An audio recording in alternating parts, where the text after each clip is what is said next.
Pelaburan apa yang paling menguntungkan? Saham, hartanah ataupun Bitcoin? Sebenarnya, pelaburan terbaik adalah pelaburan dalam ilmu. Jika anda luangkan 20 minit sehari untuk baca buku kewangan selama setahun, anda akan lebih bijak dalam kewangan berbanding 95% orang lain. Tanpa ilmu, ramai yang terjebak dengan skam emas digital, skim pajak emas, kutu emas dan pelaburan yang hanya indah khabar dari rupa.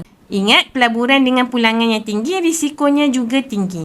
Kalau duit dalam tangan anda adalah duit yang anda tak sanggup rugi, simpanan merupakan pilihan yang terbaik. Dan simpanan apa yang paling selamat? Simpanan emas. Emas bukan sekadar logam tapi pelindung kekayaan. Beli emas dapat emas, bukan beli emas dapat memo ataupun janji kosong.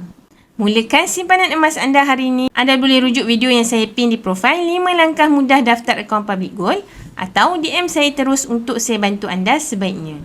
Ingat, Public Gold mudah, murah dan patuh syariah. Jemput follow.